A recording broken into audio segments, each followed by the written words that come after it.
souverain. Chantons gloire, gloire, gloire,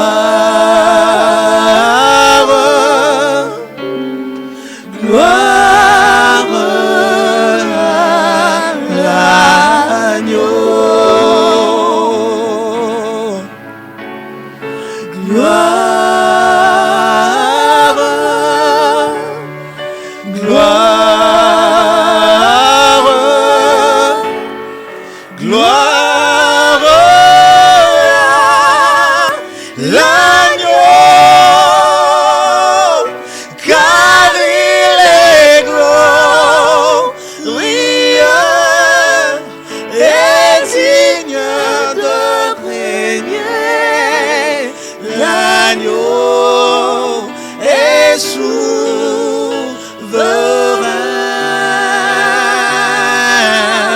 et nous élevons le roi pour l'adorer. L'agneau est souverain. Oh Jésus, nous t'élevons plus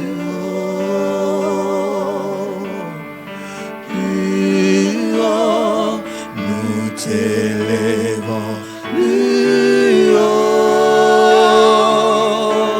Jésus, Jésus, nous t'élevons plus haut, plus haut, plus haut.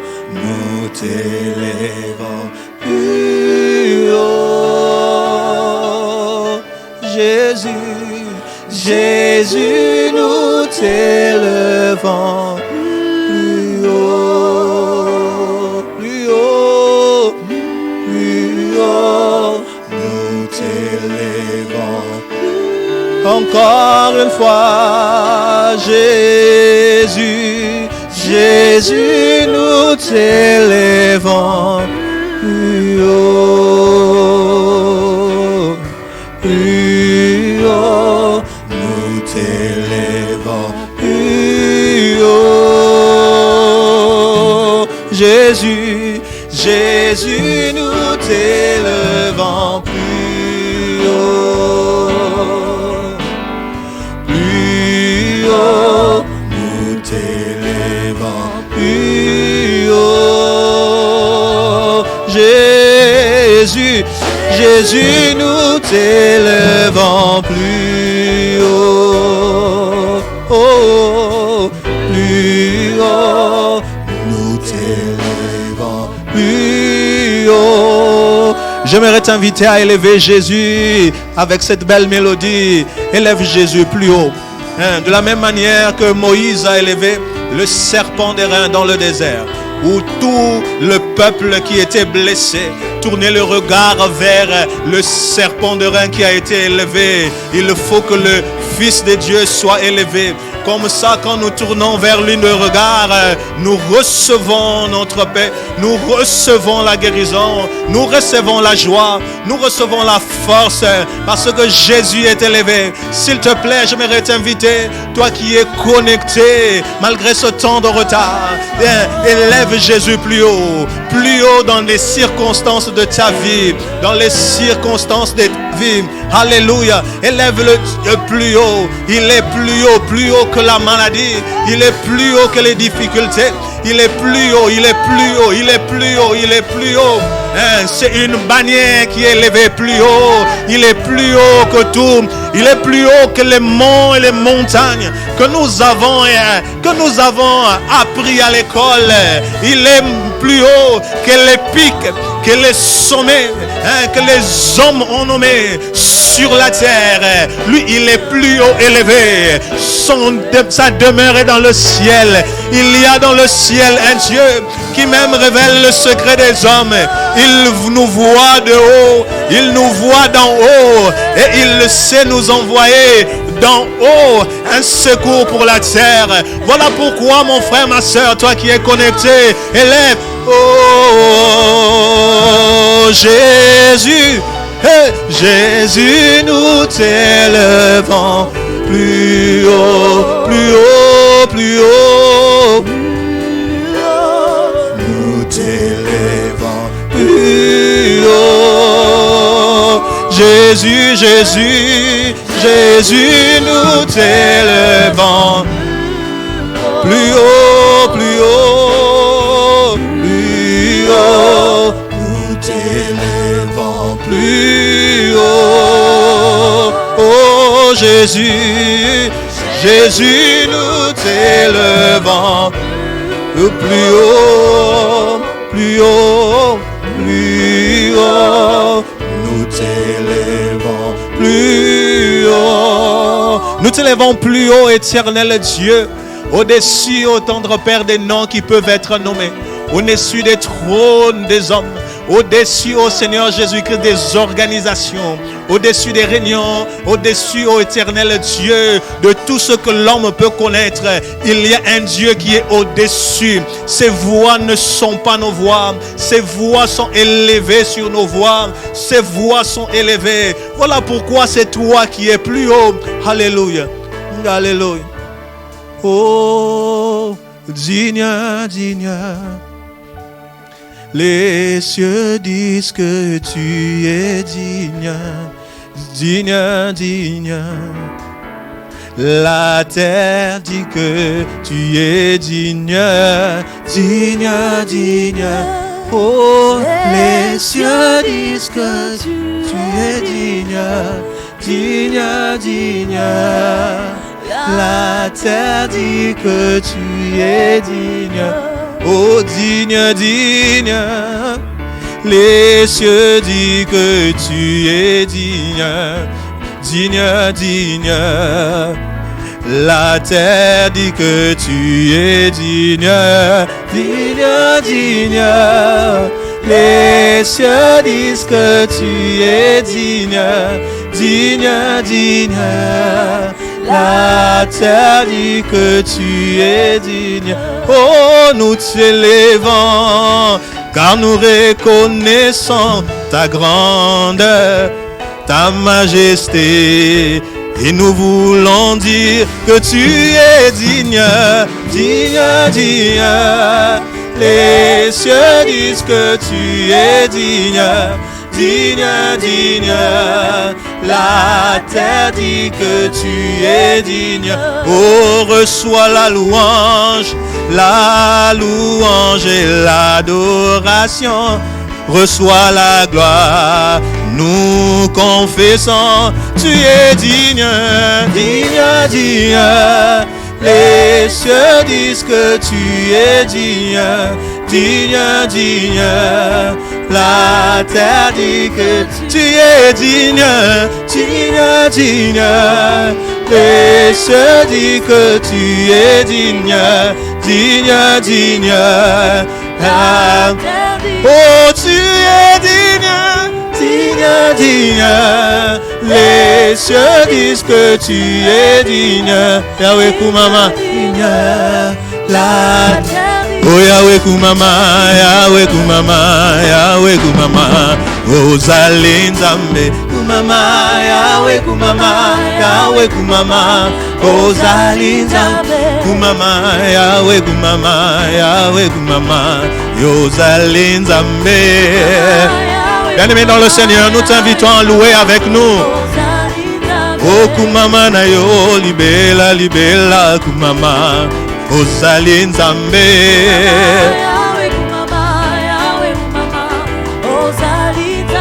Kumama na yo, libela, libela, oh Kumama. Yahweh, Rosaline Zambe.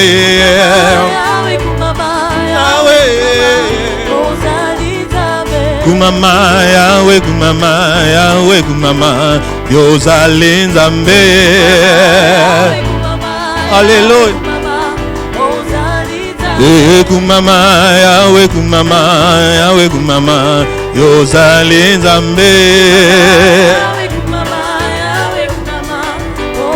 Oh Oh, kumama na yo, libela, libela, kumama. Yahweh ozali nzambe, mama, Yahweh kumama, ozali nzambe. Oh, kumama na yo, leki nyonso, kumama. Yahweh ozali nzambe.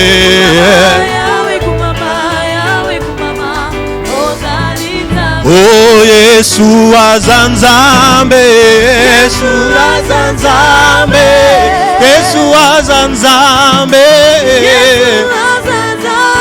azanzambe, azanzambe, azanzambe, oh, Yesu azanzambe, Yesu azanzambe, azanzambe. Il est notre Dieu, voilà pourquoi nous le chantons. Azanzambe, Yesu azaliawa, Yesu azaliawa, azaliawa, azaliawa, azaliawa, oh, sembola loboko, sembola loboko, sembola loboko, oh, loboko, loboko, sekanzamba sembola loboko na bomoi na yo, hallelujah. Oh, sembola loboko, sembola loboko na yo, sembola loboko, esimba biso loboko, loboko, yango belela la puissance, belle la puissance, belle la puissance, puissance, puissance, oh, Yahweh sopangu, Yahweh nasengi sopangu ya na yo, sopangu ya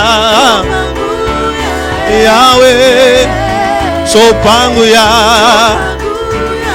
Yahweh, encore une fois, oh, Yahweh sopangu ya Yahweh sopangu ya na yo,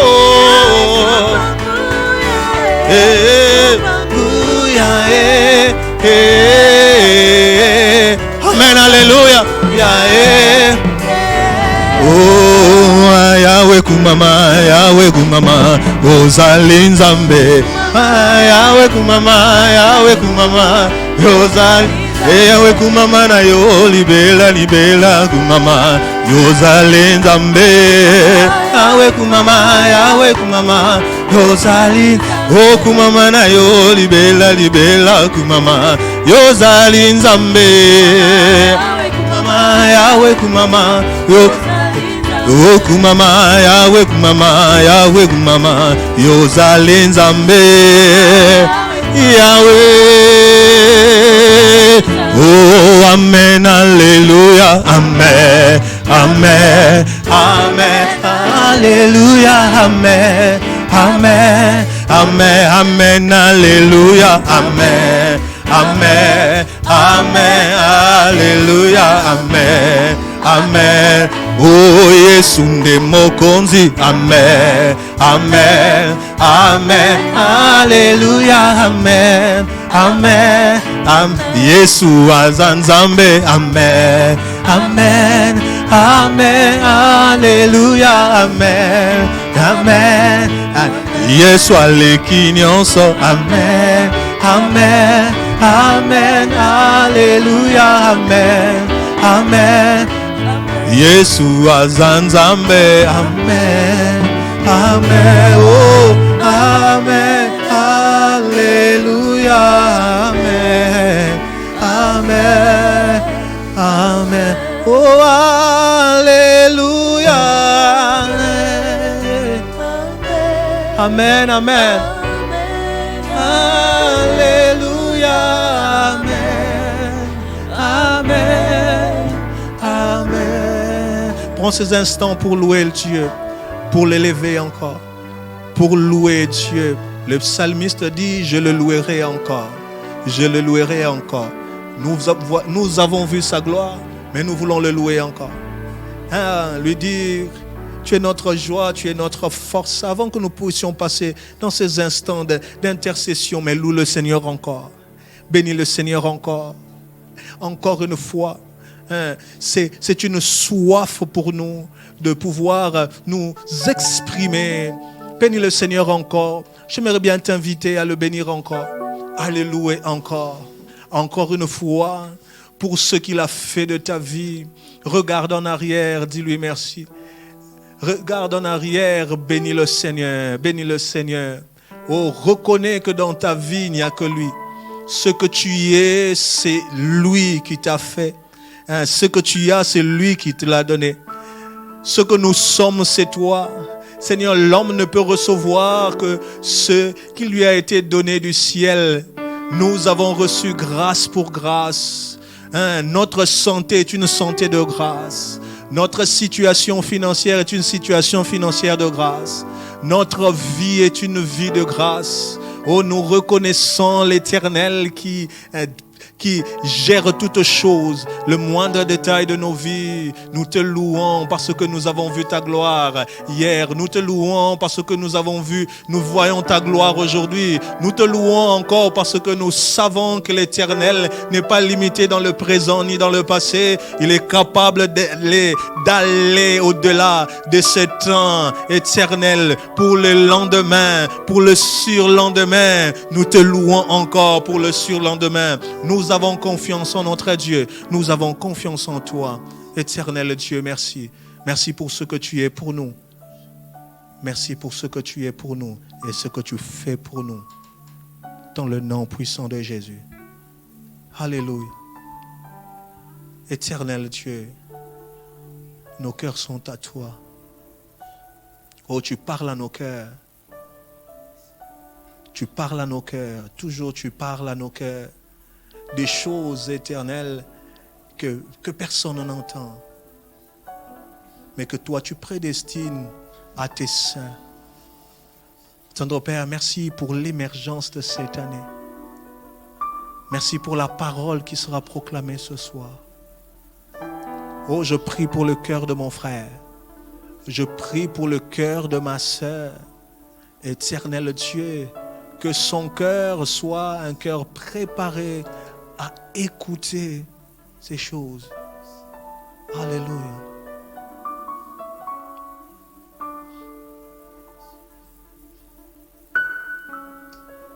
Shama, Shama, Shama, Shama,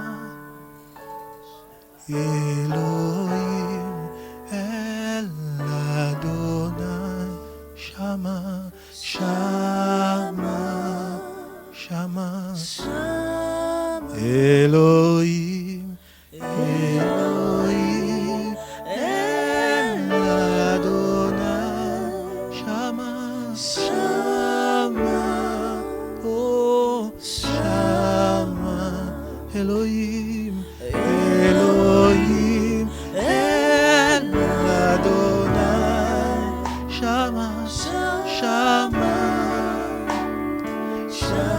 chantons Shama, Shama, Shama, Shama, hey, Shama, Shama, El Adonai, Shama, Shama. Seigneur, nous savons que là où ta parole est proclamée, la gloire de Dieu descend. Le Saint-Esprit accompagne ta parole. Fais-nous du bien par ta parole. Touche nos vies. Change nos cœurs. Dans le nom puissant de Jésus, nous t'avons ainsi prié Et nous acclamons le Seigneur, nous disons Amen. Amen. Est-ce que tu peux très bien acclamer le Seigneur? Est-ce que tu peux très bien acclamer le Seigneur là où tu es? Même avec ton téléphone, tu peux le faire. Alléluia. Nous allons inviter le révérend docteur Daniel Kawata pour la parole de ce soir. Après l'émergence selon le modèle d'Abraham, l'émergence selon le modèle de Jacob, nous avons une parole encore pour ce soir. Que Dieu nous bénisse.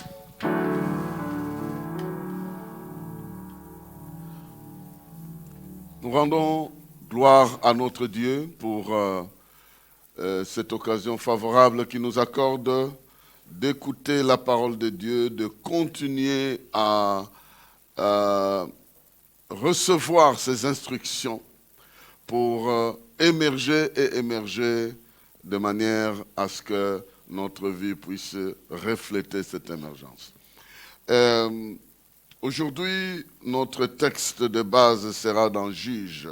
Juge au premier chapitre. Juge au premier chapitre. Et nous voulons parler de l'émergence et de la maîtrise du terrain. Donc, émerger par la maîtrise du terrain. Nous pouvons émerger et ne pas être maître du terrain. Nous allons vite sombrer. Mais une bonne émergence signifie que vous devenez maître du terrain. Maître, vous avez la maîtrise du terrain.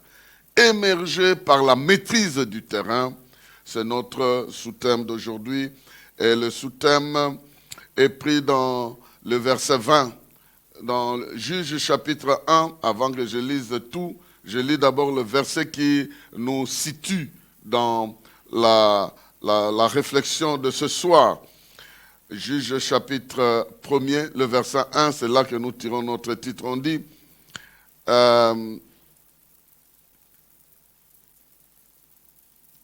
plutôt le verset 19, je m'excuse, Juge 1, 19, on dit, l'Éternel fut avec Juda, et Juda s'est rendu maître de la montagne. Il fut avec Juda, et Juda s'est rendu maître de la montagne, mais il ne put chasser les habitants des plaines parce qu'ils avaient des chars de fer. Voilà, donc ici, on nous montre que nous pouvons maîtriser une partie du terrain et non pas une autre partie du terrain. Mais nous voulons parler de l'émergence avec la maîtrise totale du terrain. Parce que si tu ne maîtrises pas le terrain, tu seras déstabilisé par d'autres personnes qui occupent la moitié du terrain. Vous savez que sur le plan concurrentiel, si vous n'êtes pas fort sur le marché, celui qui est plus fort que vous, peut vous faire disparaître. Nous parlons de l'émergence avec Dieu. Ici on dit, Dieu, l'Éternel, était avec Juda. Et parce que l'Éternel avait été avec lui, il s'est rendu maître. Mais il s'est focalisé simplement sur un aspect. Nous allons voir aujourd'hui comment nous pouvons nous rendre maîtres du terrain. Et je prie que si Dieu t'appelle sur un terrain donné, que tu aies la maîtrise de ce terrain-là. Que tu puisses émerger jusqu'à contrôler les contours de ce terrain sur lequel Dieu t'a placé. S'il t'a placé sur le terrain politique, s'il t'a placé sur le terrain économique, s'il t'a placé sur le terrain ecclésiastique, s'il t'a placé sur le terrain des arts, tu sais bien jouer, tu sais bien chanter, tu fais même le théâtre, même je ne sais pas quoi. Mais que tu sois le maître du terrain sur lequel il t'a placé. Il a appelé Paul à l'apostolat et Paul avait la maîtrise de l'apostolat. Il savait ce qu'il devait enseigner, là où il devait partir, combien d'églises il devait monter, jusqu'au moment où il a dit, maintenant c'est fini pour moi, je m'en vais me reposer. Il a fait ce qu'il devait faire parce qu'il avait la maîtrise du terrain. Comment pouvons-nous atteindre la maîtrise du terrain? Quelles sont les étapes que Dieu nous fait passer pour que nous puissions atteindre la maîtrise, le niveau de maîtriser le terrain? Je suis en train intérieurement de prier quelqu'un pour qu'il arrive au niveau de la maîtrise du terrain et pas être emmené ça et là en train de tâtonner sans jamais atteindre le top du niveau pour lesquels Dieu l'a placé. Il ne faut pas attendre. Le top, tu ne vas pas l'atteindre avant d'entrer dans ton cercueil. Non, le top, tu vas l'atteindre et même le laisser. Jésus a atteint le top dans 3 ans seulement. Il a attendu 30 ans quand il est entré dans le ministère. 3 ans seulement, il a fini. 3 ans. Il a atteint le top et puis il est parti se reposer. Et le reste, c'est les conséquences, les effets de ce qu'il a réalisé en 3 ans. Tu peux atteindre le top en un rien de temps et puis le reste de ta vie, tu croises les pieds et les bras en train de récupérer tout ce que ton travail a fourni ou est en train de te donner. C'est très important que nous puissions comprendre ça une fois que nous atteignons ce niveau de maîtrise. Alors, nous partons d'où? Nous partons du premier verset. Nous reculons, nous sommes dans Juge chapitre 1. Nous reculons à partir du premier verset. Il est écrit ceci. Après la mort de Josué, les enfants d'Israël consultèrent l'Éternel en disant, qui de nous montera le premier contre les Cananéens pour les attaquer? L'Éternel répondit, Juda montera. Voici, j'ai livré le pays entre ses mains. Et Juda dit à Simeon, son frère, monte avec moi dans le pays qui m'est échu par le sort. Et nous combattrons les Cananéens. J'irai aussi avec toi dans celui qui t'est tombé en partage. Et Simeon alla avec lui. Juda monta et l'Éternel livra entre leurs mains les Cananéens et les Phéréziens. Ils bâtirent 10 000 hommes à Bézek. Ils trouvèrent Adoni-Bézek. À Bézek, ils l'attaquèrent. Et ils bâtirent les Cananéens et les Phéréziens. Adoni-Bézek prit la fuite. Mais ils le poursuivirent et le saisirent. Ils lui coupèrent les pouces des mains et des pieds. Adoni-Bézek dit, 70 rois ayant des pouces, des mains et des pieds coupés, ramassaient des choses sous ma table. Aujourd'hui, Dieu me rend ce que j'ai fait aux autres. On l'amena à Jérusalem et il y mourut. Les fils de Juda attaquèrent Jérusalem et la prirent. Ils la frappèrent du tranchant de l'épée et mirent le feu à la ville. Les fils de Juda descendirent ensuite pour combattre les Cananéens qui habitaient la montagne, la contrée du Midi et la plaine. Juda marcha contre les Cananéens qui habitaient à Hébron, appelé autrefois Kiriath Arba, et il bâtit Sheshnaï, Aïman et Talmaï. De là, il marcha contre les habitants de Débir. Débir s'appelait autrefois Kiriath Sefer. Caleb dit, je donnerai ma fille Aksa pour femme à celui qui battra Kiriath Sefer et qui la prendra.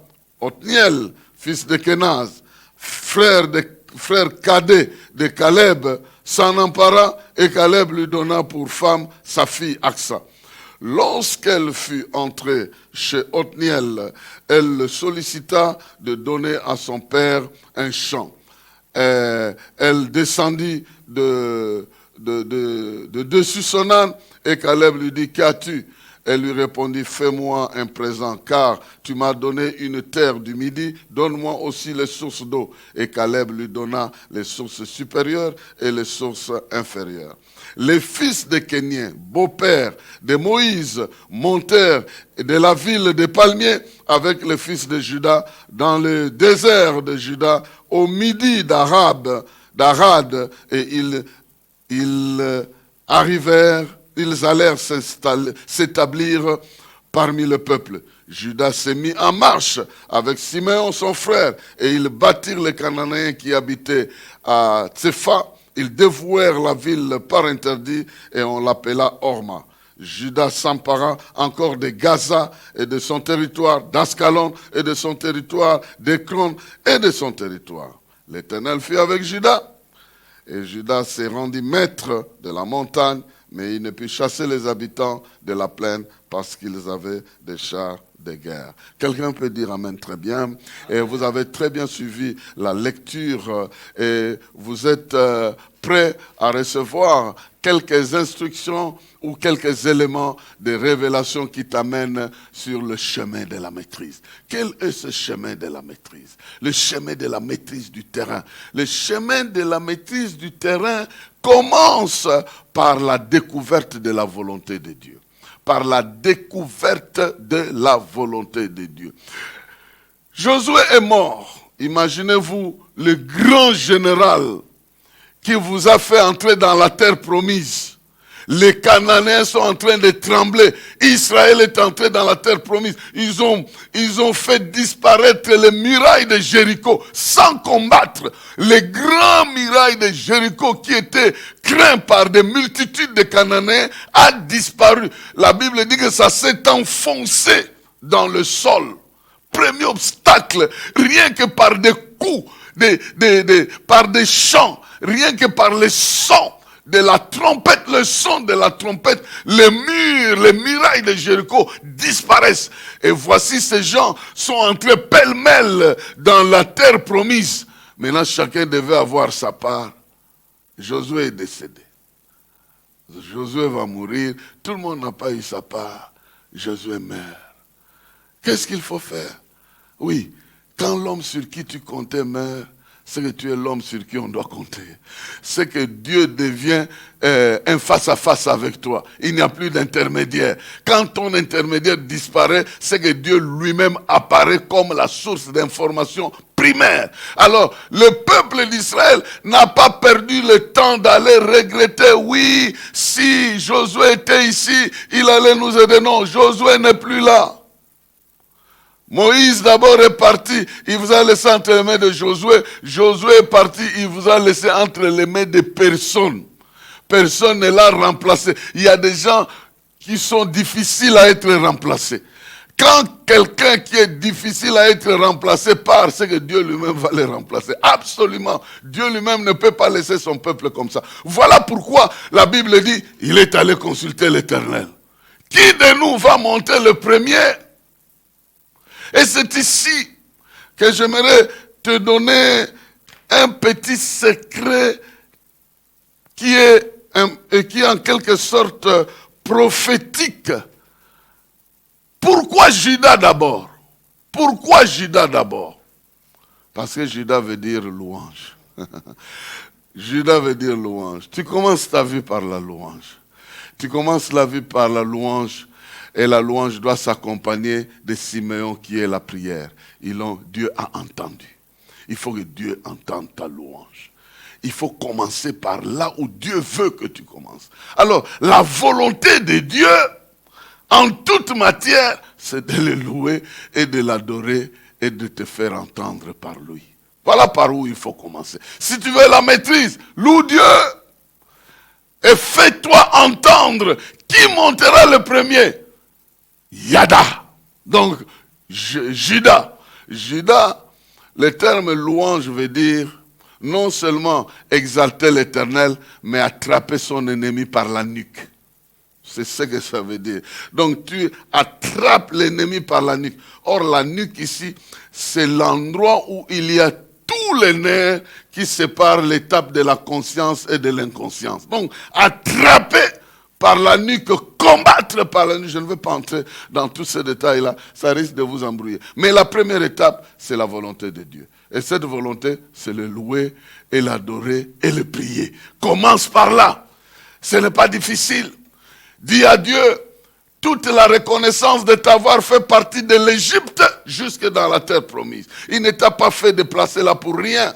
Si tu veux avoir la maîtrise du terrain, commence d'abord par louer Dieu et faire entendre ta louange parce qu'il t'a amené sur ce terrain-là.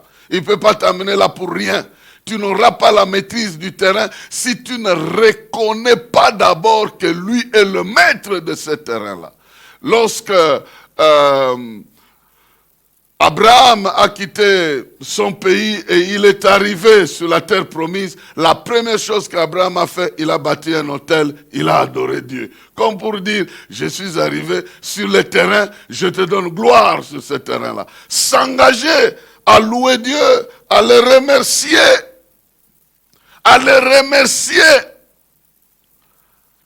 à reconnaître que ce terrain-là a un propriétaire. Ce n'est pas toi le propriétaire, c'est Dieu le propriétaire.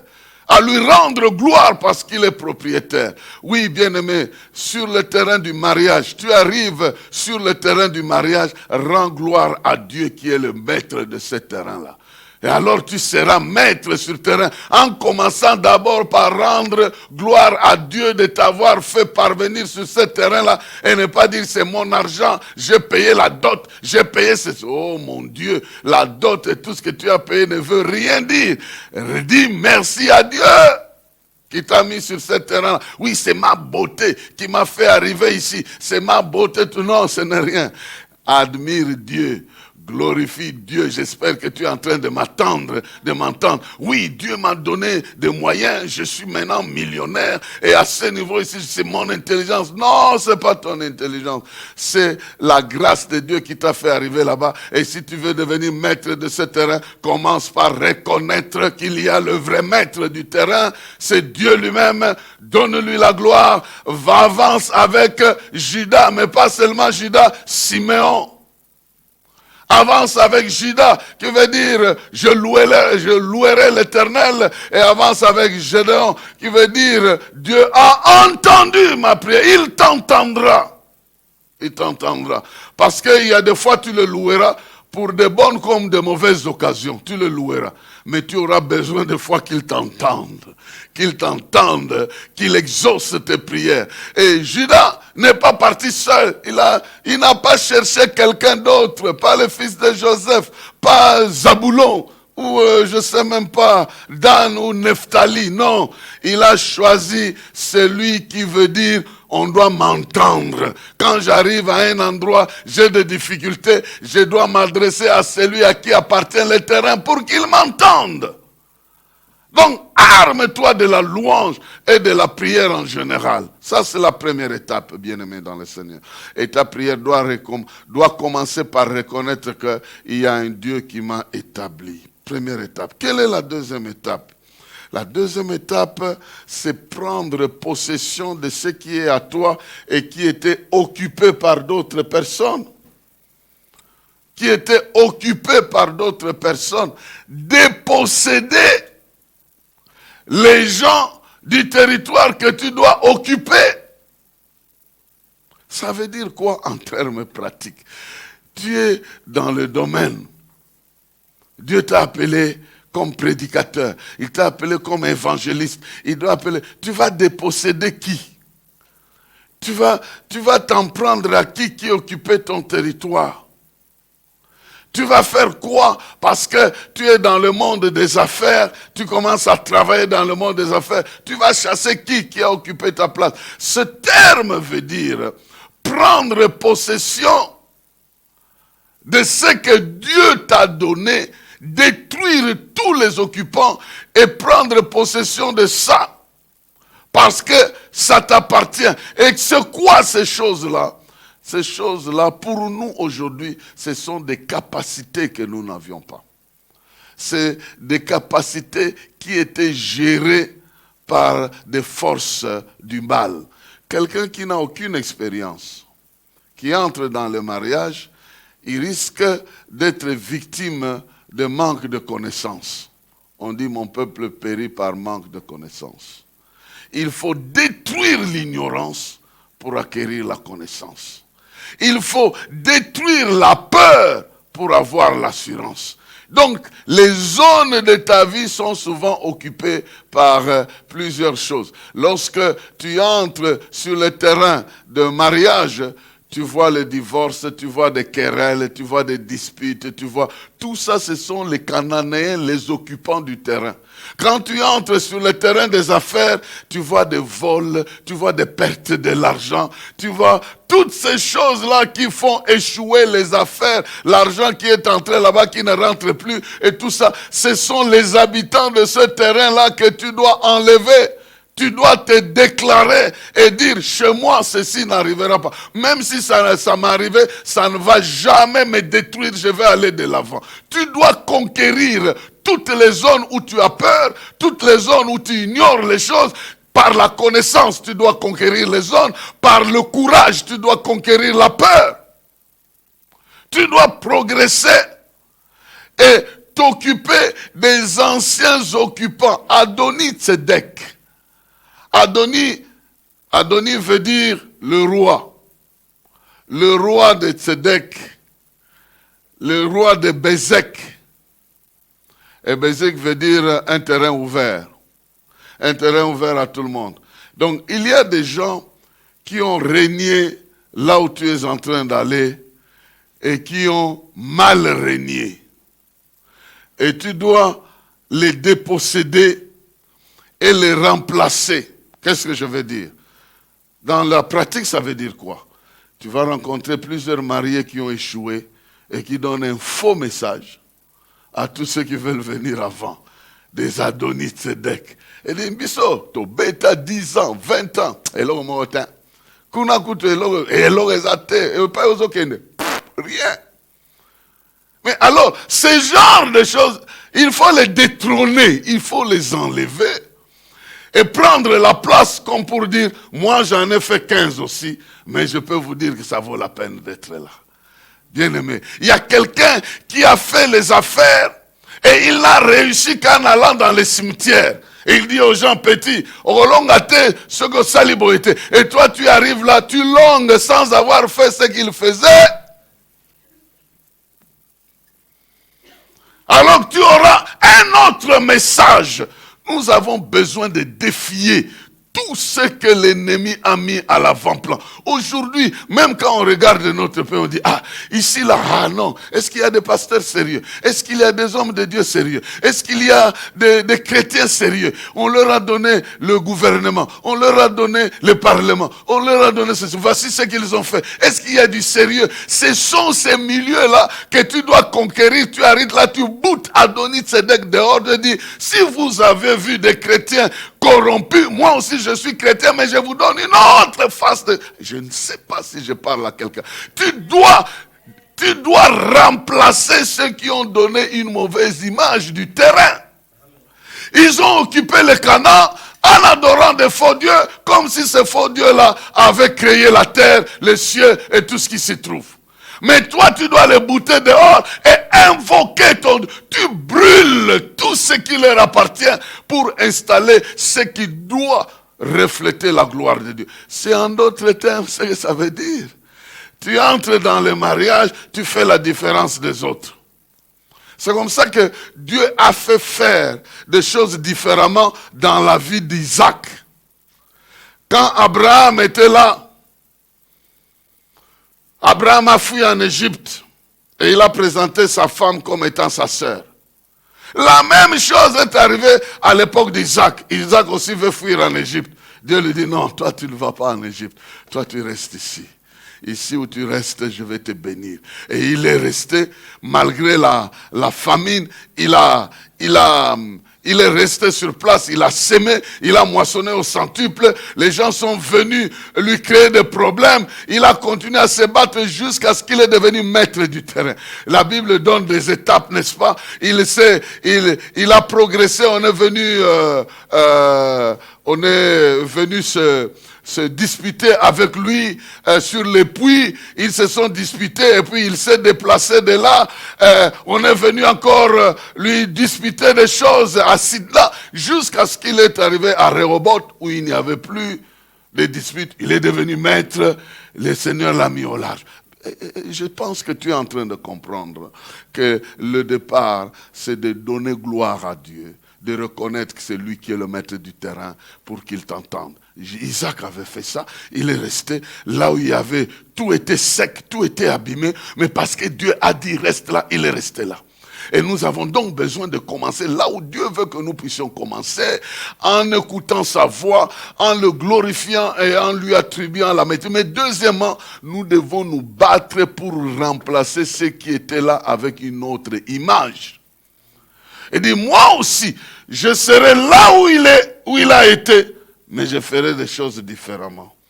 Là où il a montré que la seule voie, c'est l'impureté, l'impudicité, le vol, la corruption. Moi, je peux montrer qu'on peut réussir sans passer par ces choses-là. Moi, je peux montrer qu'on peut réussir son mariage en étant sincère et sérieux. Moi, je peux montrer qu'on peut gérer les affaires de l'État sans tremper dans des magouilles de tout genre. Moi, je peux montrer que... Sinon, alors, pourquoi nous prions? Tout ça, tout ce que nous demandons, c'est pour rien. Si nous prions Dieu, Seigneur, bénis-moi. Il te met à la place d'Adoni Tzedek. Toi aussi, tu te comportes comme lui. Alors, qu'est-ce qu'il a fait de différent? Il fallait mieux qu'il laisse Adoni Tzedek là. Dieu a déplacé Israël jusqu'à Canaan pour dire que ces gens-là, le mal qu'ils ont fait est arrivé chez moi en grande quantité et ils ne sont plus prêts à abandonner. Je vais les expulser, mais vous viendrez. Bien-aimés, première étape, j'en ai 5. Si je ne termine pas 5, donc vous allez attendre une autre période. La première chose, c'est de reconnaître que Dieu est le maître du terrain, de l'adorer, de le louer et de le prier. La deuxième chose, c'est de vouloir et d'être déterminé à détruire, à remplacer ce qui a occupé le terrain avant. Voyez, dans le texte que nous avons lu, le remplacement est allé jusqu'au remplacement des noms. La ville s'appelait dans le temps tel, mais maintenant on l'appelle Hébron. Avant ça s'appelait Kiryat Arba, la ville d'Arba. Mais maintenant c'est Hébron, la ville de miséricorde ou la ville de la pitié ou quelque chose comme ça. Ça veut dire que toi tu entres là avec un nouveau langage sur le terrain que les autres ont occupé pour apporter un nouveau langage. Le langage de dignité, le langage de valeur, le langage d'honneur. Troisième chose,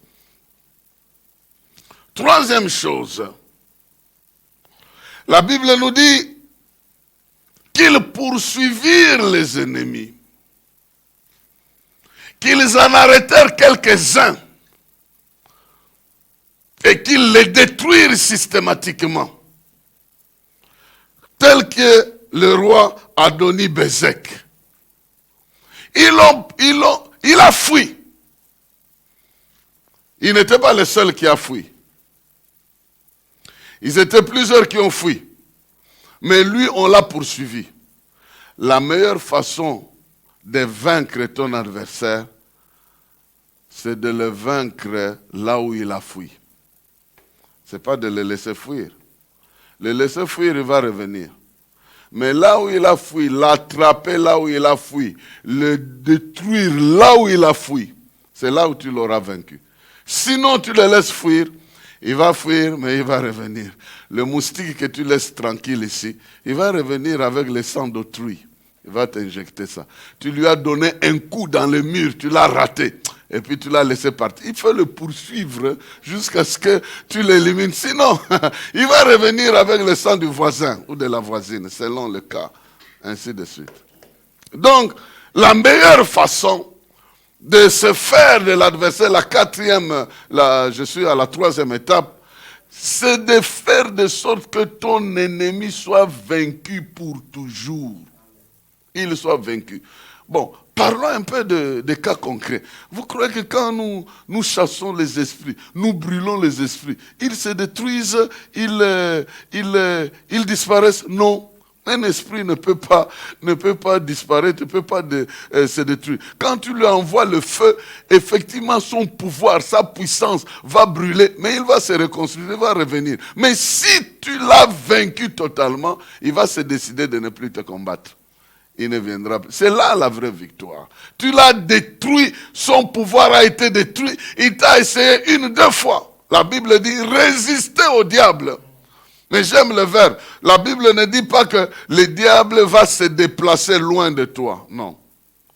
La Bible dit il fuira loin. Pourquoi? Parce que lorsque tu résistes au diable, Dieu est en train de te regarder. Il va résister jusqu'où? Il vient la première fois, tu résistes. La deuxième fois, il peut venir même 7 fois. Tu résistes, comme Néhémie est en train de dire. 7 fois, on m'a posé le même problème. 7 fois, j'ai donné la même réponse. C'est environ, parce que même la Bible dit que quand un esprit mauvais sort, il va chercher combien? 7 autres esprits plus grands que lui pour venir. Mais lorsqu'ils vont échouer, c'est là où ils vont aller pour toujours. Qu'est-ce qui se passe? Lorsque tu résistes dans cette partie-là, Dieu en fait te laisse tester. Tu résistes. Quand c'est fini, le nombre d'anges qui vont intervenir dans l'affaire, le diable est obligé de d'étaler parce que Dieu va envoyer toute une armée pour mettre fin à ces bagarres. C'est pourquoi je dis à quelqu'un, il y a des bagarres que tu feras, que tu ne feras plus. Il y a des combats, tu as mené ça pendant un temps. À un moment donné, tu ne mèneras plus. Parce que Dieu te donnera déjà la victoire totale sur ce côté-là. Il y a même des gens qui diront, ah, c'est là pour l'attraper. Non, de ce côté-là, vous ne l'attraperez pas. Si vous voulez oser aller de l'autre côté, mais de ce côté, cela veut dire que ce côté-là, tu as déjà vaincu totalement l'adversaire. Vous ne pouvez pas, bien-aimés dans le Seigneur, provoquer simplement la fuite des adversaires et vous contenter de leur fuite. Attention, ils vont revenir en vrac. Il faut, quand tu as un mauvais caractère par exemple, tu es en train de combattre ça, combat ça jusqu'à ce que tu maîtrises ça totalement, on n'en parle plus. Mais si tu mens, aujourd'hui tu mens à 5 degrés, le lendemain tu mens à 25 degrés, et puis on te repousse, tu gardes toujours les petits 5 degrés. Ne sachant pas que les 5 degrés va augmenter. Le jour où tu te retrouveras devant une occasion de mensonge, tu mens librement avec les yeux ouverts. Et tu es en train de te poser la question, mais où tu vas bander. C'est parce que tu es en train d'élever ça. L'ennemi, il faut le combattre. Et cet ennemi ici, c'est que vous devez savoir. Si Dieu t'a donné la place d'un adultère, d'un idolâtre, le terrain qu'occupait un idolâtre, il te le donne. Toi, tu tombes dans l'idolâtrie. Pourquoi il va te laisser là-bas? Parce qu'il t'a donné pour remplacer un idolâtre. Toi, tu arrives là, tu tombes dans les... C'est pourquoi vous voyez, le peuple d'Israël est allé en exil. Canaan faisait l'idolâtrie. Israël est arrivé, au lieu de continuer à adorer Dieu, il est tombé dans l'idolâtrie. De la même manière que les Cananéens ont été chassés par Israël, Nabucodonosor est venu les chasser aussi. Les chasser. Donc, il ne faut pas tomber dans les pièges des gens contre qui tu te bats. Ils ne t'aiment pas, toi aussi tu ne les aimes pas. Ah, vous êtes égaux. Ils te haïssent, toi aussi tu les hais. Non. Toi, tu ne dois pas combattre avec la haine. Toi, tu dois garder ta position de l'amour. Un amour qui fait mal. Pourquoi ça fait mal? Parce que quelqu'un que tu aides, il te bat, il te combat derrière. Mais toi, tu continues à le supporter. Ça fait mal. Mais ça, c'est la valeur qui permet, le terrain qui permet au Saint-Esprit d'atterrir avec la puissance d'en haut.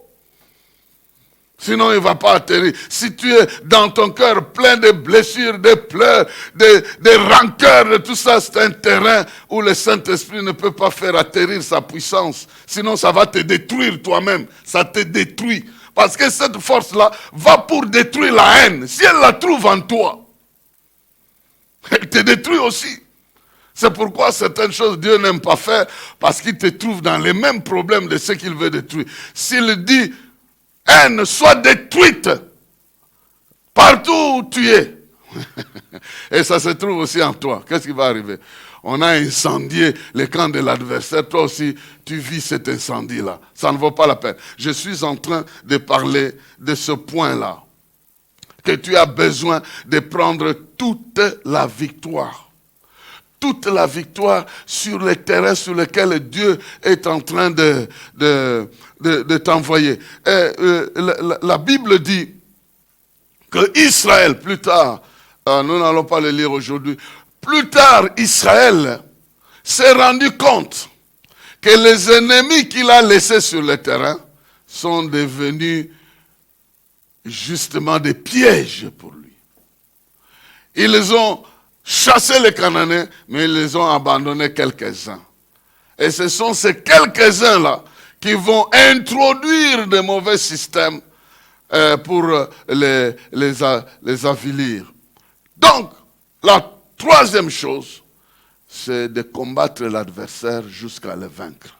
jusqu'à ce qu'il puisse être totalement anéanti. Sur ton terrain, il doit être totalement anéanti. S'il est en toi, il doit être totalement anéanti par un système de discipline, de repentance.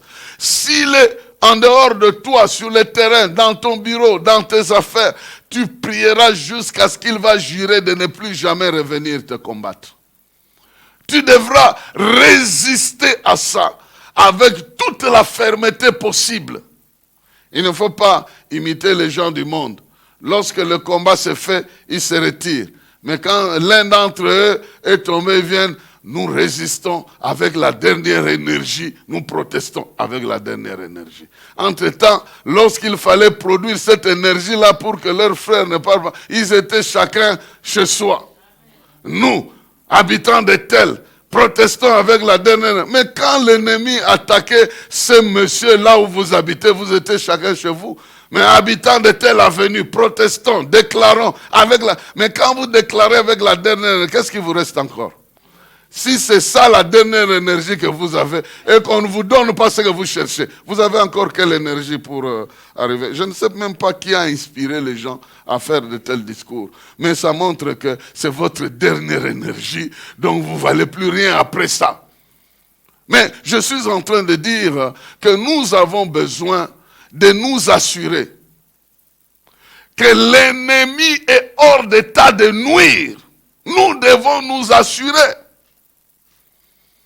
Nous ne devons pas dormir tranquille et dire, Zabarosal, il salera comment? Sa façon de saler ou de faire, c'est qu'il doit t'utiliser toi. N'est-ce pas que tu avances avec Judas, mais tu avances aussi avec qui? Avec Siméon. Judas permet que tu loues Dieu pour la victoire que tu as. Et Siméon permet que tu intercèdes pour la victoire que tu n'as pas encore. Je ne loue pas simplement, oh, l'ennemi a disparu, il a fui, je loue Dieu. Non, j'ai Siméon à côté. Là où il a fui, je ne peux pas le découvrir afin de l'anéantir une fois pour toutes. Je pense que tu me comprends bien et que tu dois être tranquille simplement lorsque l'ennemi... Et c'était le cycle de ce peuple ici. Je peux vous le lire. Je peux vous le lire au chapitre 2.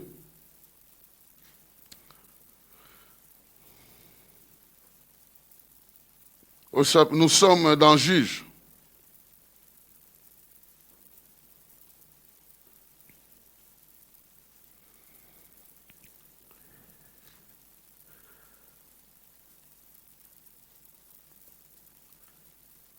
Nous sommes dans Juge.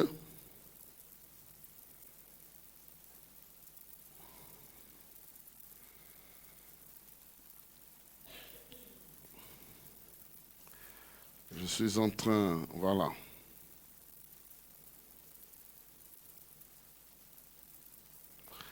Je vais au chapitre 2, je disais.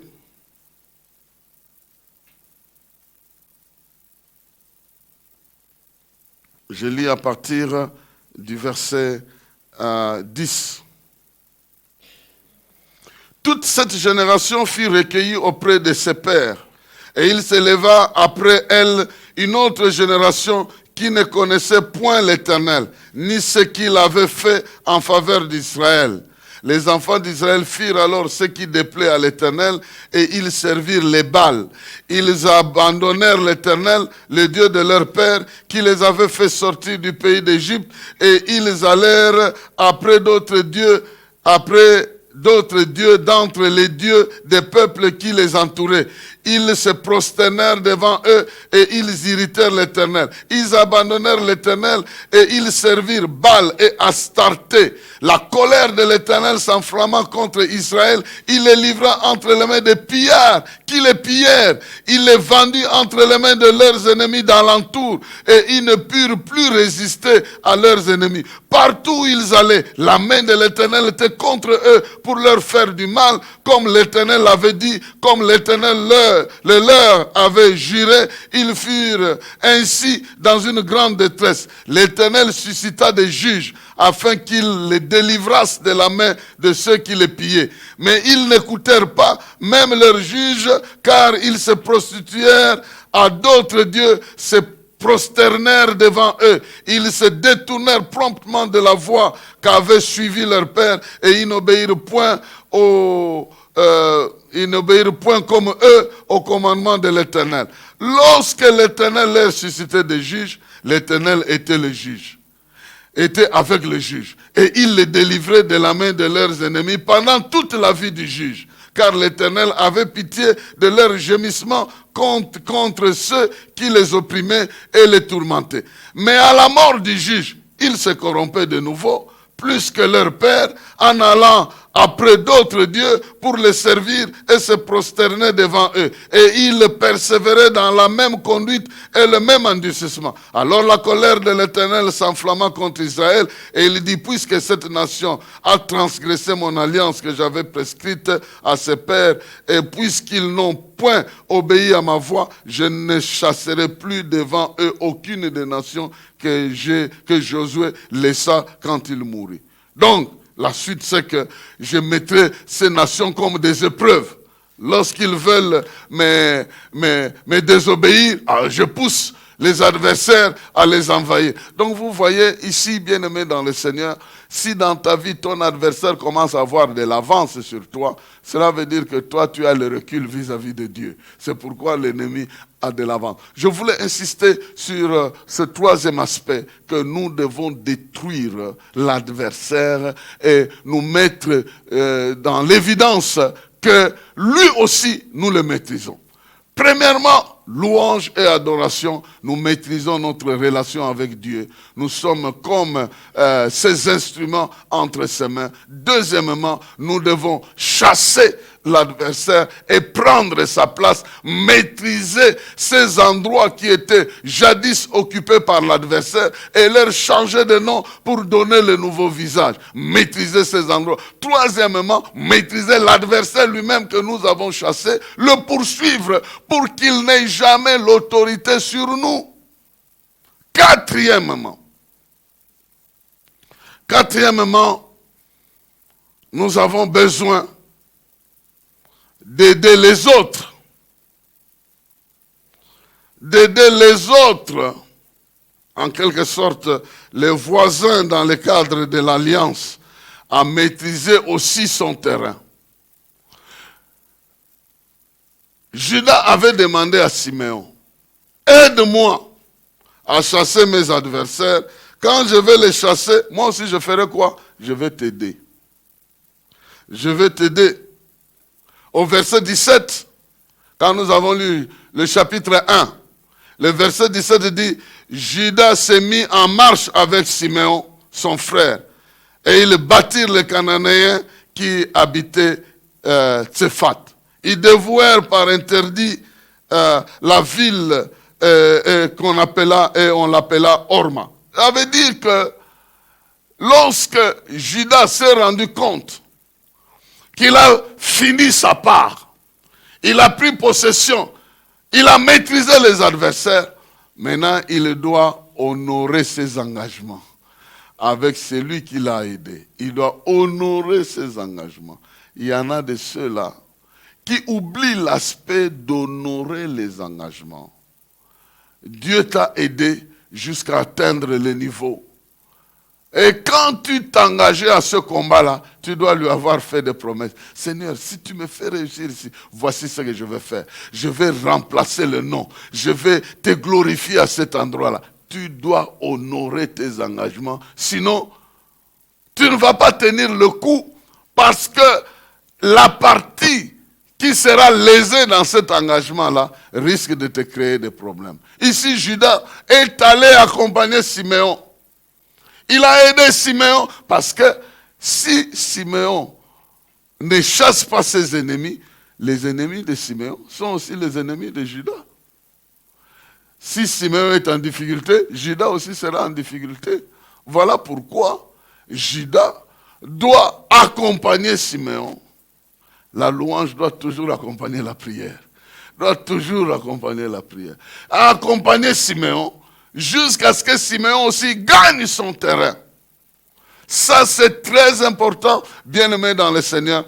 l'honneur des engagements que nous avons faits va nous placer dans une position non seulement de maîtrise de notre propre terrain, mais de maîtrise des terrains des autres aussi. Pourquoi? Parce que l'ennemi de ton frère, tu l'as combattu, tu l'as vaincu. Avec ton frère là. C'est que cet ennemi-là ne pourra jamais faire quelque chose dans ta vie parce que tu l'as vaincu sur le terrain de ton frère. Toi, tu as réussi ton mariage. Tu vas aider ton frère à réussir son mariage, lui qui n'arrive pas à gérer l'argent. Le conflit, c'est simplement la gestion. Si tu réussis à l'aider à vaincre cet ennemi qui est la gestion, toi aussi tu vaincras ça chez toi. Lorsqu'il viendra t'attaquer, je pense que tu me comprends pendant que tu me suis.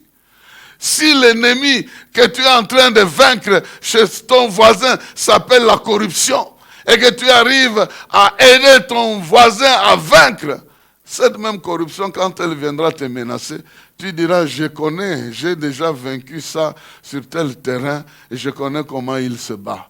Et tu pourras assurer ta victoire.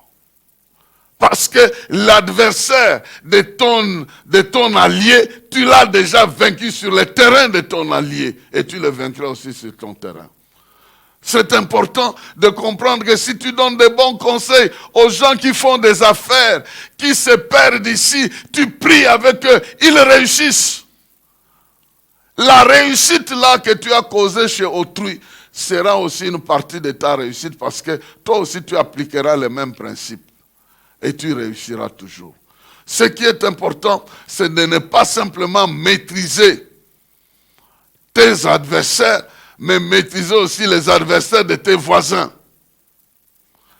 Si nous comme nous sommes un pays entouré de 9 voisins, si nos 9 voisins sont attaqués, nous aussi nous sommes attaqués. Nous sommes aussi attaqués. Mais si nous aidons nos voisins à réussir dans leur combat, nous aussi nous sommes en paix. Dieu ne veut pas que l'étendue de ta victoire se limite simplement à ta propre vie. Il veut que l'étendue de ta victoire va jusque chez les autres. Chez les autres. Tu as réussi les ennemis de ta vie, tu réussis les ennemis de la vie de tes enfants, tu réussis les ennemis de ta vie, de la vie de tes parents, tu réussis les ennemis de tes frères et des sœurs, de tes voisins. Ton espace de victoire est d'ailleurs plus large. Parce que tout ennemi qui viendra te combattre, que tu auras déjà vaincu sur le terrain d'autrui, ne pourra jamais avoir la victoire sur toi-même. Parce que tu l'auras combattu au loin. Tu l'auras combattu au loin. C'est une règle très très importante de pouvoir vaincre aussi l'ennemi sur le terrain de nos amis et de nos alliés. Ne pas se contenter sur la victoire sur notre terrain. Allons jusque chez les alliés qui nous ont accompagnés pour exercer la victoire aussi sur le terrain des alliés. Et ça sera très très important pour nous, bien-aimés dans le Seigneur. Si cet ennemi-là, dans votre vie, vous l'avez déjà vaincu, dans la vie de quelqu'un qui est maladif, vous l'avez accompagné, vous avez prié pour lui, et le Seigneur a démontré sa puissance. Si la même maladie venait t'attaquer, dit celle-ci, je l'ai déjà vaincu sur le terrain d'autrui là, et je crois que même sur mon terrain, de la même manière qu'il a été vaincu là-bas, c'est le même. Je vais le vaincre aussi ici. Donc, la victoire sur le terrain de tes alliés est une grande victoire qui élargit l'espace de ta maîtrise. Tu ne maîtrises pas simplement les ennemis qui sont chez toi, mais tu maîtrises aussi ceux qui sont sur le terrain des autres. Ce qui fait que l'espace, l'étendue de ta victoire est très très grande. Cinquième étape, c'est l'exercice de l'hospitalité, l'exercice de la gentillesse, de l'amour envers ceux qui doivent bénéficier de ta sueur. Il y a des gens qui n'auront jamais combattu, mais qui viendront purement et simplement bénéficier. Bénéficier purement et simplement du travail que tu as abattu. Ils viendront purement et simplement bénéficier de ça, de ces choses-là. Purement et simplement. Ici, nous voyons Judas en train de combattre. Et puis, brusquement, un Caleb qui apparaît. Comme les ennemis ont fui, son terrain est devenu libre. Il doit jouir. Il doit jouir. Il commence même à donner de largesse à d'autres. Bon, ce terrain-là, celui qui va gagner ce terrain-là, je vais lui donner ma fille. Je lui donnerai ma fille. Des mariages qui n'existaient pas commencent à venir sur surface. Ce mariage n'allait jamais exister si Judas n'avait pas combattu sur le terrain. Je pense que quelqu'un est en train de m'entendre. Il y a des gens qui vont bénéficier de ton combat. C'est parce que Judas a combattu, le terrain est dégagé. Et qu'une personne comme Othniel, qui veut dire les lions de l'Éternel, le petit frère de Caleb, il va finir simplement le combat que les autres ont commencé. Il va terminer le boulot. Nous sommes les termineurs du boulot que Jésus a commencé. Il a commencé à la croix. Il a dépouillé les autorités, les dominations à la croix. Nous les chassons dans les maisons. Parce qu'ils ont fui la croix, ils se sont concentrés dans les maisons des gens, dans les vies des gens. Si cet esprit qui a été dépouillé à la croix, je le rencontre dans la vie de quelqu'un, je suis obligé de finir le boulot. Le monsieur a fini le boulot, il a même eu le mariage. Rien que parce que le ciel a été ouvert, les ennemis ont été éparpillés. De ta victoire, d'autres personnes auront leur victoire. Mais si tu ne commences jamais, il y a des choses qui n'arriveront jamais dans la vie des autres. Et vous savez que vous êtes la source de bénédiction de beaucoup de gens. Et que votre combat ne va pas se limiter à vous seul. Dieu fera bénéficier beaucoup d'autres personnes qui n'étaient pas là au départ dans votre combat. Ici, nous voyons que Caleb en a bénéficié. Et nous voyons aussi, le verset 16 dit, les fils du Kénien, beau-père de Moïse, montèrent dans la ville des palmiers avec les fils de Juda dans le désert de Juda au midi d'Arad, et ils allèrent s'établir parmi les peuples. Les Kéniens, les fils, le beau-père de Moïse. Ils sont venus s'établir avec Juda. Ils ont bénéficié d'un terrain. Bien-aimés dans le Seigneur. C'est ici que j'aimerais mettre un cachet en disant, battons-nous, mais ne soyons pas égoïstes. Partageons notre victoire avec autant de personnes que possible. Et Judas a gagné. Il a gagné le terrain, mais il a ouvert la porte à ceux qui ne se sont jamais battus. Ils sont venus. Ils sont venus s'introduire. Vous voyez, c'est comme ça qu'est née des fois la jalousie entre les gens qui disent, nous, on s'est battus ici, vous étiez où? Il y a dans certains pays africains, on sent ça. Dans certains pays, on va et dit, nous, on se battait ici, vous étiez calme, maintenant, nous sommes en paix, vous venez jouer. Mais qu'est-ce que vous voulez? C'est toujours comme ça. C'est une seule femme qui se bat avec le bâton de mélange dans la cuisine. Elle transpire, elle se brûle. Mais le foufou là, c'est tout le monde, même ceux qui avaient les pieds pliés sur la table, sur la chaise, il va bouffer ça. Sans avoir transpiré, sans avoir rien fait. Souvent, on se cache derrière, bénir les mains qui l'ont apprêté, tout ça. Mais c'est évident. Et vous voulez qu'on fasse quoi? Dieu, c'est pourquoi ceux qui servent sont plus grands. Ceux qui servent ont un rang plus grand que ceux qui sont là simplement pour bénéficier du service. Si tu es au service de la paix des autres, de la joie des autres, de la vie des autres, de la prospérité des autres, tu ouvres le terrain pour les autres, tu es une source de bénédiction d'une multitude. Et Dieu ne peut pas te laisser comme ça. Il va te protéger parce que tu deviens un instrument particulièrement utile pour sa vie et pour la vie des autres. Et en ce moment-là, bien-aimé dans le Seigneur, tu maîtrises non seulement le terrain, mais tu maîtrises aussi les vies de beaucoup d'autres personnes qui vont commencer à te soutenir. Le terrain que tu as conquis ne priera pas pour toi. Mais la personne qui l'occupe priera pour toi. Est-ce que tu comprends ça? Peut-être que tu n'as pas compris. Le terrain que tu as conquis n'a pas la bouche peut-être pour prier pour toi. Mais la personne qui n'a pas combattu avec toi, qui occupe le terrain, il priera pour toi. Il priera pour toi. Parce que tu dois être accompagné par la prière. C'est pourquoi tu t'es battu pour monter un travail. Le travail là ne priera pas pour toi, mais les gens qui travaillent là, ils prieront pour toi. C'est ce que je suis en train de dire. Le terrain que tu as gagné n'est pas pour toi seul. Laisse entrer d'autres personnes qui vont bénéficier du travail que tu as fait et qui, eux, deviendront un soutien pour demain. C'est comme ça que tu émergeras et que ton nom va être sur les bouches de plusieurs personnes, comme le nom de Tabitha Dorcas, qui a maîtrisé le terrain de la couture, mais qui a ouvert l'espace aux veuves pour qu'elles bénéficient de sa couture. Voilà pourquoi son nom était dans la bouche des veuves.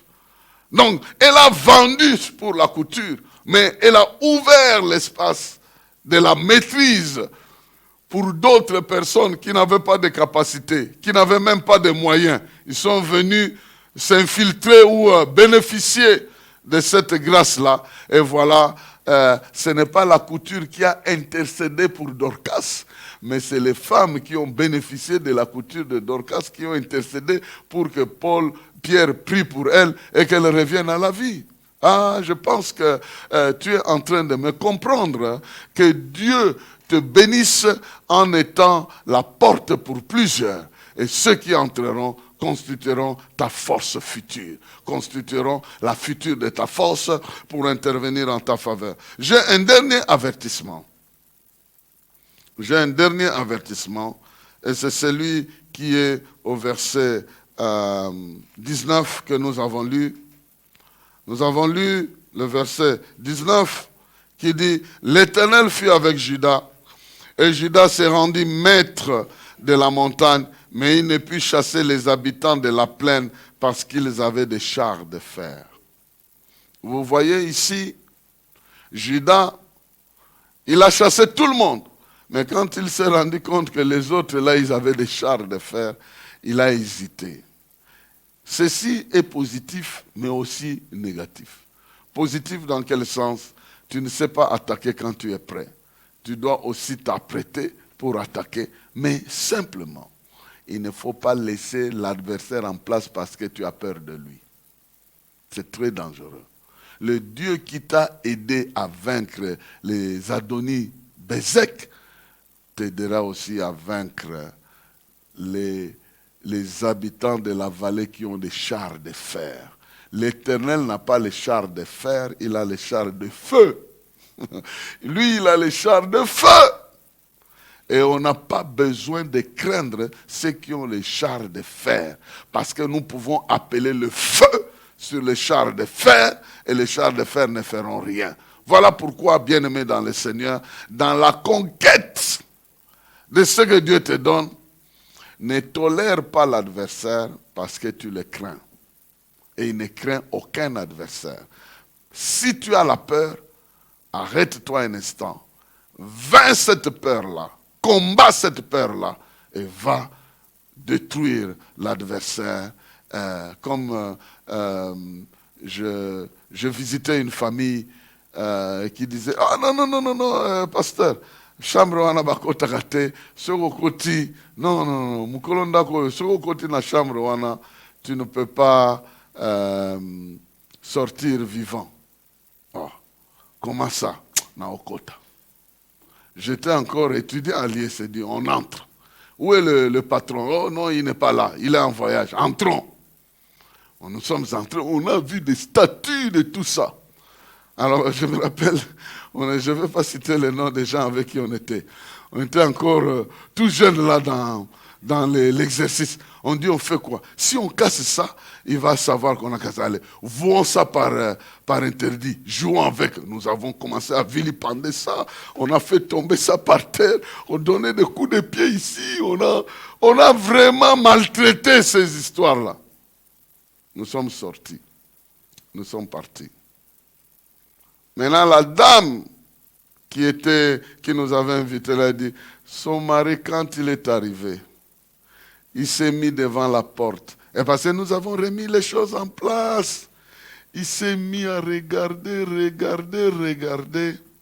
Il dit à sa femme, quand je voyage, je contrôle la maison à partir d'ici. Mais cette fois, je n'étais pas en mesure de contrôler. Qui est entré ici? Maintenant, vous imaginez, s'il avait cité seulement nos noms en ce moment-là, j'allais me retrouver à Moueledit ou en fuite. Donc, elle a simplement dit non. Il y avait des visiteurs qui sont venus. Toi, tu ne m'as jamais dit qui c'était. Je leur ai fait visiter les œuvres d'art. Il dit, c'est la dernière fois que tu le fais. Parce que j'ai été coupé en communication. Quelque chose s'est passé ici. Nous avons vilipendé ça. Nous avons rendu ça. Nous avons dit à ces statues, vous êtes nuls. Et ils sont devenus nuls pour ces instants-là. Bien-aimés dans le Seigneur. J'ai dit à la femme, mais si tu continues à laisser ça comme ça, un jour ça va vous nuire. Ça va nuire à votre vie. Il faut qu'on arrive un jour à détruire ça. Bien-aimés, ne laissez jamais l'ennemi que vous craignez continuer à vous inspirer la crainte. Il faut vous décider un jour pour l'affronter afin de devenir totalement maître du terrain. Voilà une exhortation et j'aimerais proclamer dans la vie de quelqu'un pendant que tu m'écoutes. Dieu t'a appelé en Jésus-Christ. Il t'a appelé, il t'a choisi. Et il t'a dit que la méthode de reconnaître sa grandeur, c'est de le louer et de l'adorer. Voilà pourquoi tu es l'instrument de sa louange et de son adoration. Je proclame que tu vas progresser, que les adversaires de ton chemin vont s'écarter. Les uns vont se faire brûler, d'autres vont fuir. Mais tu les maîtriseras jusqu'à ce que tu ailles jusque sur le terrain de tes voisins pour les maîtriser.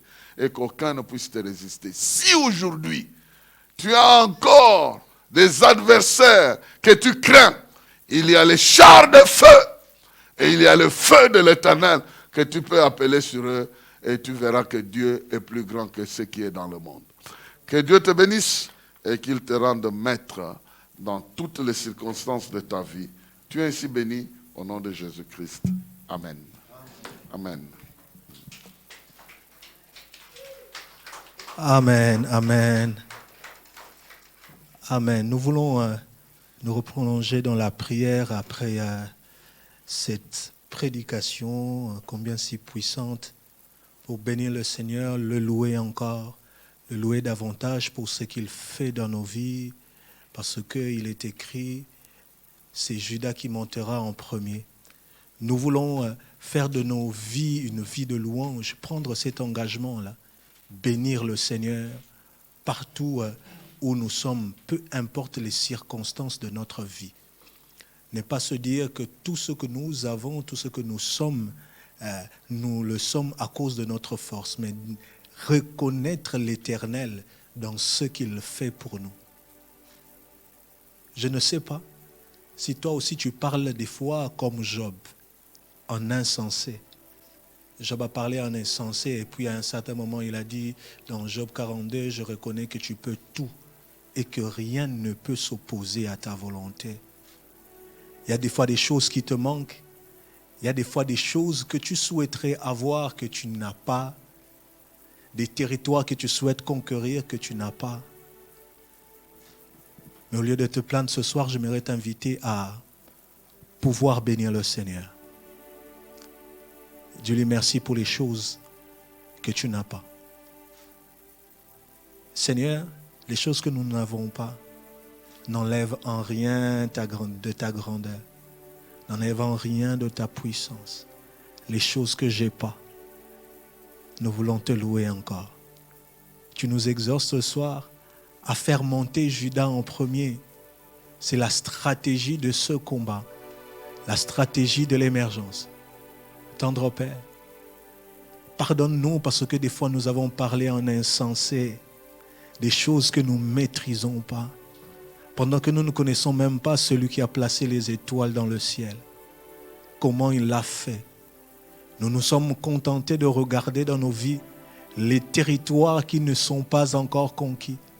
Nous nous sommes contentés de voir quelle était la force de l'ennemi. Mais ce soir, nous voulons dire au Seigneur, nous te bénirons encore, nous te louerons encore, nous te louerons encore. Parce que ce que tu fais dans nos vies, nous le voyons et ce que tu feras, et nous avons confiance en toi parce que tu le feras pour nous.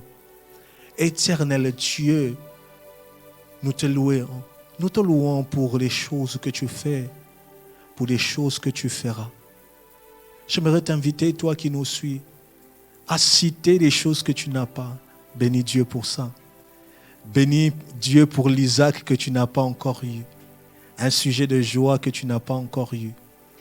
Pour un territoire que tu n'as pas encore conquis. Pour une prière que tu as faite qui n'a pas déjà été exaucée, mais pour laquelle tu as plongé dans le murmure. Seigneur, nous te bénissons pour les prières non exaucées. Nous te louons. Seigneur Jésus-Christ, nous te bénissons pour la restauration future.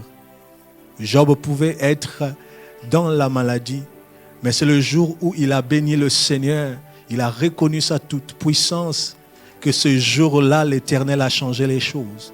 Ce jour-là, l'Éternel a restauré sa vie. Mais pendant que l'Éternel restaurait sa vie, l'Éternel lui donne l'ordre aussi d'aller vers ses amis. Parce qu'il y a des bénéficiaires de ta restauration. Il a prié pour eux. Il a prié pour eux. Nous voulons aussi prier pour libérer toutes les personnes que nous avons emprisonnées vers nous. Nous avons l'obligation de faire bénéficier aux autres des choses que l'Éternel fait pour nous. Fais ce vœu-là. Fais ce vœu-là. D'honorer tes engagements. Regarde là où tu n'as pas honoré tes engagements envers Dieu. Quels sont les vœux que tu as faits? Une sœur en prière une fois a prié pour un travail et l'Éternel lui a donné un travail. Plusieurs années sont passées. L'Éternel lui rappelle qu'il avait pris un engagement pour rentrer dans l'église qui n'était pas la sienne pour venir offrir au Seigneur un sacrifice. Oh, l'Éternel vient aussi vers toi pour te rappeler ton engagement. Pour te rappeler encore ton engagement. Quel est l'engagement que tu n'as pas honoré? Oh, prends cette décision d'aller. Que le Saint-Esprit te pousse à honorer tes engagements, à faire bénéficier aux autres. Tendre Père, nous voulons te bénir pour ton serviteur. C'est pour nous une grâce de l'avoir dans ce ministère. C'est pour nous une grâce d'écouter Dieu au travers de lui. Merci de le renouveler. Merci de toujours révéler ta grandeur au travers de lui pour ce genre de message. Seigneur, merci pour la bénédiction qui est dans sa famille, pour la bénédiction de ce ministère. Tendre Père, c'est dans le nom puissant de Jésus. Nous avons ainsi prié et nous disons Amen. Est-ce que nous pouvons acclamer le Seigneur? Alléluia. Alors, nous avons un programme spécial pour ce mois de juillet. Ce mois de juillet, nous avions 4 dimanches avec des enseignements particuliers. Nous sommes au 3e enseignement. Il nous reste un enseignement et nous nous invitons à ne pas rater cet enseignement-là. Nous nous invitons à ne pas rater cet enseignement de ce dernier dimanche du mois et Dieu nous fera encore du bien. Prenez le temps de revoir ces vidéos. Je vous dis, moi-même, je les revois plusieurs fois. Il y a des secrets que Dieu nous a révélés pour notre émergence et Dieu nous fera du bien. Nous avons des programmes, notre programme télé sur Héros TV ce dimanche encore, 19h45. 19h45, la rediffusion c'est lundi à 18h juste. Voilà. Il y a aussi Sango Malamu, on m'a dit, maman. Jeudi 17h, nous sommes aussi sur Sango Malamu et samedi à 14h. Donc tout ce programme-là, tout ce lait concentré de la parole du Seigneur vous sont distribués par plusieurs programmes. Donc Héros TV et Sango Malamu, les programmes vous seront communiqués aussi par des affiches que nous ferons. Alors pour le jeudi, nous avons notre programme de prière, nos 1 heure de prière et soyez connectés, nous allons prier. Nous allons aussi prier en faveur de cette stratégie que nous a donnée ce soir. Commencer par la louange, amener Siméon jusqu'à ce que nous posséderons tous les territoires que Dieu nous a donnés. Et quelqu'un dit Amen. Pour ce soir, nous avons fini. Nous voulons inviter l'homme de Dieu pour nous bénir encore et que la paix du Seigneur soit sur nous. Prions, Père éternel, notre Dieu, nous voulons te dire merci pour la grâce que tu nous as offerte. D'abord de te connaître. Tu as dit, si quelqu'un veut être fier de lui-même, qu'il soit fier de me connaître. Nous sommes fiers de te connaître, mais nous voulons te connaître davantage. Nous sentons que la connaissance que nous avons est tout à fait limitée et nous voulons progresser dans cette connaissance pour avoir l'information nécessaire afin de prendre des décisions conséquentes et de maîtriser les terrains sur lesquels tu nous as placés. Que l'Éternel te bénisse et qu'il te garde. Que l'Éternel fasse briller sa face sur toi, qu'il t'accorde sa grâce. Que l'Éternel tourne sa face vers toi, qu'il t'accorde la paix. Et que tu puisses réussir à tout point de vue par la main forte et étendue de notre Dieu, au nom de Jésus-Christ, notre Seigneur et Sauveur. Amen. Amen. Bien, bonne...